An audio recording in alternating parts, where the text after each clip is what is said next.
As primeiras decisões da Demet e Özdemir depois de anunciar o divórcio, os detalhes, especulações e teorias que já surgiram na mídia sobre a motivação deste divórcio. Estes são os assuntos do nosso vídeo de hoje, sejam todas bem-vindas. Já assistiu ao primeiro? Vou deixar aqui nos cards para você não perder nada. Vale lembrar a vocês que tudo isso é especulação, a verdade talvez somente os dois é quem sabem. Vamos lá reunir todos os fatos para vocês. Eu tô com uma colinha aqui porque são muitas coisas para falar. O pronunciamento da Demet e do Özhan com a confirmação dessa decisão foi feita hoje pela manhã através do Instagram. No entanto, hoje no jornal, de manhã, eles já tinham impresso essa notícia que já confirmava o divórcio. Talvez tenha sido por isso que eles se pronunciaram assim tão rápido. Talvez este jornal tenha conseguido este furo e logo na sequência eles se pronunciaram. O que diz nesse jornal? Primeiro, que a Demet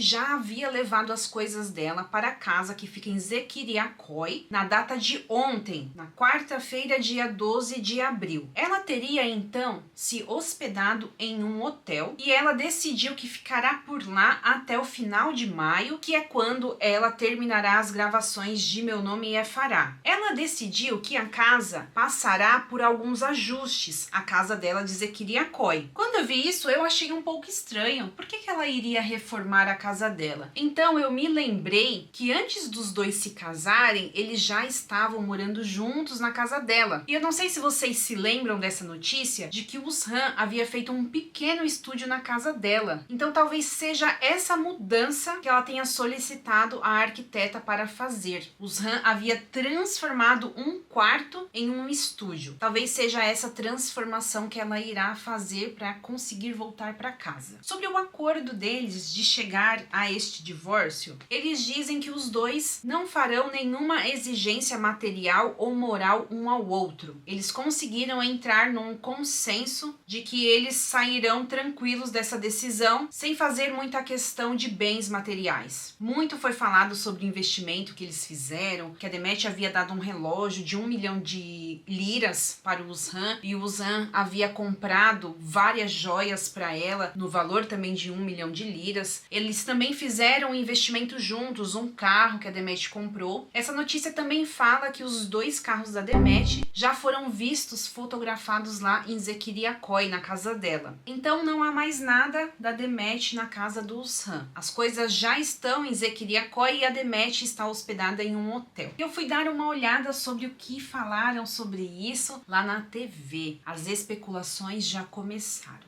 A apresentadora começou falando que a Demet é inocente nesta decisão deles de terminar o relacionamento. Ela negou que aquela notícia da Birsen tenha algum relacionamento com essa decisão dos dois de se divorciarem. Ela falou mais de uma vez. Sobre esta decisão de divórcio, a Demet é inocente. E aí ela fez uma insinuação. Ela não disse com todas as palavras, ela não tem prova. Ela disse que tem as datas em que houve essa conversa telefônica, que ela irá atrás desses registros telefônicos, mas ela fez uma insinuação sobre traição. Traição por parte de quem? Do Özhan Koç. Ela disse que, de acordo com as fontes dela, o problema entre a Demet e o Özhan começou um dia antes do aniversário, ou seja, no dia 25 de fevereiro. Houve uma discussão entre eles, essa discussão foi uma discussão séria, e logo após o aniversário da Demet, talvez no dia 27 de fevereiro, o Özhan teve uma conversa longa com um amigo dele, que também é músico, e essa conversa aconteceu na madrugada, no meio da noite. Os dois estavam muito mal, a Demet e o Özhan, o relacionamento deles estava ruim, e o amigo dele decidiu intervir. Tudo isso para proteger o Özhan. Alguns dias depois, surge na mídia de que este amigo, em que estava com o Özhan Koç no telefone, estava tendo um namoro com uma apresentadora chamada Defne. Ela então diz que ela sabe que não existe existe nada entre esta Daphne e este melhor amigo do Sankochi. O Sankochi pode negar, mas eu vou buscar os registros telefônicos. Eu sei que horas e que dia eles se falaram. E também irei descobrir o que eles falaram no telefone. E depois ela diz: eu sei que não há nada entre a Daphne e o amigo do Sankochi. Ela fez essa insinuação, então, de que o Sankochi havia traído a Demetrius Demir. E esta seria a razão da grande briga dos dois. E a razão da Demetrius estar com dificuldade de superar essas dificuldades e diferenças entre eles. Esta é uma acusação bastante séria, embora que ela não tenha feito a acusação. Ela fez uma insinuação. Se ela terá acesso a esses registros, não sabemos. Mas este, minhas queridas, é a primeira especulação sobre a motivação deste divórcio. Ah, gente, eu acho bem complicado falar uma coisa dessa, vocês não acham? Os dois são incompatíveis? São incompatíveis, são diferentes? São diferentes. Mas o Sankochi fez muitos movimentos para conseguir estar com ela. Eu sei que muitas pessoas acreditam que ele estava sendo favorecido, mas ele fez muita coisa, ele mudou o estilo, ele começou a usar roupa cara para conseguir acompanhar o ritmo da Demet usando Prada. O Sankochi nunca tinha visto aquele homem de Prada. Olha o estilo dele, o tantos anos que ele namorou com essas outras atrizes, a Zeynep e a Moore. O Sankochi não mudou nem o corte de cabelo, ele fez muitas alterações para estar ao lado da Demet, comprou uma barriga nova, quem lembra da barriga dele? Então assim, eu acho que para uma pessoa que faz tudo isso,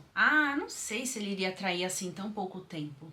Tô suspeita dessa informação. Essa é só a primeira especulação, vamos continuar acompanhando. Um beijo, minhas queridas, deixem a opinião aqui de vocês. Será que ele realmente traiu ela?